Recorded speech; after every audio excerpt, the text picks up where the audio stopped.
When my mom answered janitor to my soon-to-be father-in-law's question about her job, his whole family burst into laughter. "A cleaning lady? That's as low as it gets," they said, mocking her. I was shocked they would make fun of my mother, who raised me on her own. I couldn't imagine becoming family with such cruel people. I told them coldly, "Let's pretend this conversation never happened. My name is Emily Yale, and I'm 26. I graduated from a public university with a degree in education and work as a high school English teacher. I live a pretty happy life. Today, I was excited to go on a midweek date with my boyfriend, John, at a nice restaurant he'd booked." "Sorry to keep you waiting," I said as I arrived. "You too, thanks for working so hard every day," he replied. John and I are the same age. He went to medical school and is now a resident doctor. We met in college and have been dating for 5 years. He's incredibly kind, and sometimes I feel like he's almost too good to be true. We've been through tough times, especially while studying for exams, but we always worked things out and supported each other. As I was finishing dessert, I noticed the restaurant seemed fancier than usual. Suddenly, John looked serious. "My residency will be over soon, and medicine is a tough job, but I want to do my best as a doctor, with you by my side. Emily, will you marry me?" He held out a ring. Tears came to my eyes as I looked at him. "Thank you," I whispered, my voice shaking. "I'm so happy. I believe we can support each other through anything." I accepted his proposal, thinking my mom would be thrilled for us. My mom, Linda, lost her husband when I was young and raised me by herself. Even though her father, my grandfather, suggested we move in with him, she chose to live alone with me, and we've been together just the two of us ever since. I didn't even meet my grandparents until I was in elementary school.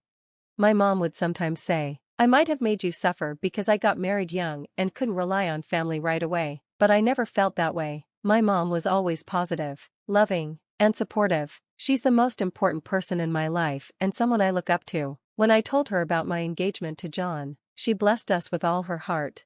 "Thank you. I look forward to our future together," John said, smiling. My mom was almost in tears from happiness, and I felt grateful to have her support. "We'll need to meet your parents soon too," I reminded John.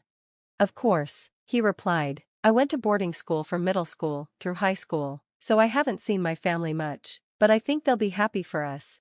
My mom added, "Make sure to introduce yourself properly to John's family. Dear, you're going to be part of their family now." She was fully supportive of our relationship. I knew John's family was very different from mine. His father ran his own hospital. His mother was a stay-at-home housewife, and he had a younger brother still in high school. I hoped we'd get along, but I was definitely nervous about meeting them. "Don't worry," John assured me, "I'll arrange a place for us to live after we're married." "Thank you," I replied, a little anxious but hopeful about our future. I believed everything would go smoothly, that is, until the day we actually met his family. 2 months later, we met at a fancy restaurant in a private room. John's parents and younger brother arrived a little late. When they entered, John introduced everyone. "Nice to meet you all. This is my mom," he said. "My dad runs an internal medicine clinic, and my mom is a full-time housewife. And this is my younger brother. He's a senior in high school." His parents were dressed elegantly, as I expected, but his brother looked like a bit of a rebel, with brown hair, a messy school uniform, and his eyes glued to his phone. After the introductions, John began, "I'm planning to marry her." But his father interrupted gently, stroking his mustache. "First, let's get to know her family. If we're joining families, we need to understand her background and character." His mother also studied us closely, her eyes sharp. Then she asked, "And where's your father today?" I'd asked John to let them know that I came from a single-parent household, but something felt off. Their reactions weren't what I expected, and a sense of unease crept in. "My father passed away when I was young, and my mother raised me on her own," I explained. John's younger brother wrinkled his face in exaggerated disgust and muttered, "Really? A single-mother household? Unbelievable." This rude comment came from John's arrogant younger brother, who sat back with his legs crossed, showing a smug attitude. "What do you mean, unbelievable?" I replied, my voice rising. "My mother raised me by herself, and I'm incredibly grateful to her." "Watch your mouth and put away that phone," John scolded his brother, who turned away in annoyance. Then John's mother turned to me. "You're a high school teacher, right?" "Yes, I teach English at a public high school," I answered politely, but right after I spoke, his family started sharing their blunt opinions. "A teacher? We don't have any teachers in our family, and she's in the humanities, someone remarked. Isn't that unsuitable for our son? We always wanted him to marry a doctor's daughter, his mother said dismissively. A public high school teacher seems plain and probably doesn't make much money. Hearing this, I felt like I was in a completely different world. Even John's brother joined in, mentioning that he already had a recommendation for medical school. I was stunned by their comments, but John quickly defended me. She's a wonderful person, and she's committed to her work. Don't speak to her like that, he said firmly. At that, his father turned to my mom and said, we haven't given our blessing for their marriage yet. A single mother household, and she's a teacher. What about you, ma'am? Can you tell us about your education and job? My mom stood her ground and replied calmly, since my husband passed away, I've done various jobs to support my daughter. Right now, I work part-time as a janitor at a hospital and a school. I only finished middle school. But before she could finish, John's family exchanged looks and began to laugh mockingly. Oh my, she only went to middle school and works part-time as a janitor? One of them sneered. She must have been very poor. John's father shook his head dismissively. Even with a high school education, it's rough. And now, a cleaning lady? He added, belittling her. That's as low as it gets. John's younger brother looked at my mom with disgust. So, your mother only finished middle school and works as a janitor? I can't even imagine living like that. He sneered. Are you only marrying into our family for the money? John's mother furrowed her eyebrows dramatically, delivering the final blow. Just as I thought, we absolutely cannot approve this marriage. Then his father spoke as if giving a final verdict. I was stunned. It was one thing for them to insult me, but to mock my mother, who raised me on her own, was too much. I couldn't imagine joining a family like this. I motioned for my mom to stay seated and stood up. I understand how you all feel, so let's consider this meeting as if it never happened. Is that acceptable? I said, my voice cold and expression blank. After a moment of silence, his family exchanged glances and burst out laughing. You thought you were making an important announcement, they sneered. We're the ones who wanted to end the engagement. Did you realize you were about to be rejected and, out of pride, decided to break it off yourself? His parents looked smug. Wait, that's not it. John couldn't tolerate their behavior anymore and quickly spoke up. I'm sorry, I can't be part of this family if they're so disrespectful. I'm truly sorry, he said, apologizing to me and my mother. For a moment, his parents stopped laughing, surprised by John's serious tone. Why are you apologizing? His mother snapped. You should find someone more suitable, maybe a fellow doctor or even a wealthy woman.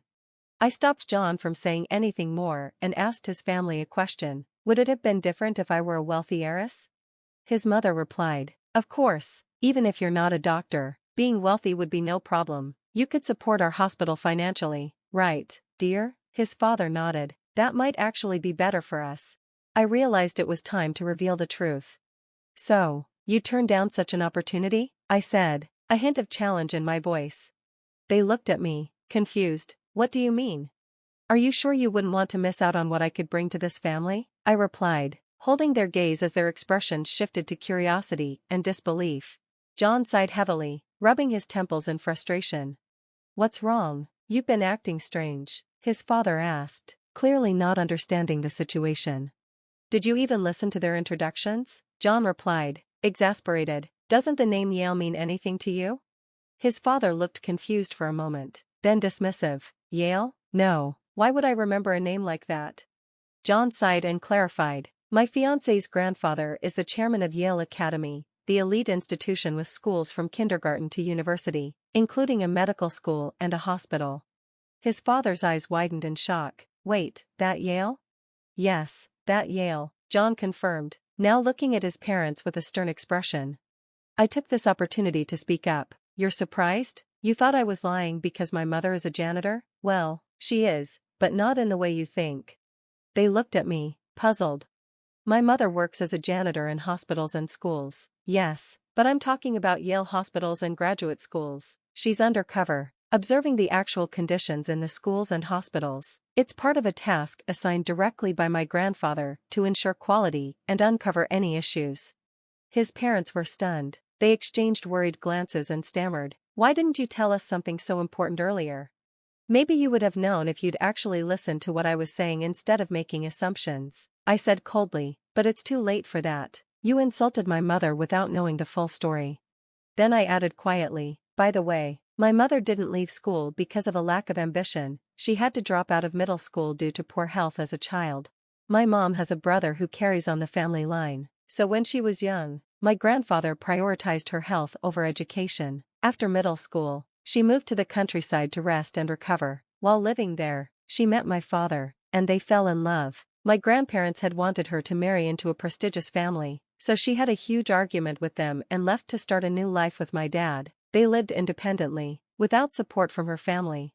When my father passed away, my grandparents suggested that we move back with them, knowing my mom was raising me alone. But my mom was too proud to go back right away, she felt guilty about how she'd left. Over time, though, they started reconnecting. My mom even changed her last name back to Yale, to help give me a stronger future.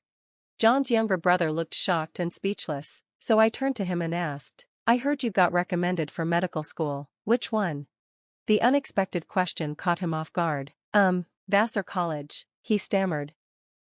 At that, his mom suddenly looked nervous, realizing something. Vassar College is a sister school to Yale, she said quietly. If today's events were reported, your admission recommendation could be in trouble, right? John's father tried to brush it off, but in his flustered state, he accidentally admitted, we paid a little extra to help him make up for his grades. There's no way that can be revoked now. Both John and I reacted in shock. Dad, you bribed someone for him to get in? John asked. No, that's not what I meant, his father stammered, clearly rattled. His mother and younger brother were looking pale. I continued, the president of Vassar College is my uncle. If I report this, I'm sure he'll investigate. His mother, her face turning red, snapped, you don't have the authority to make threats like that.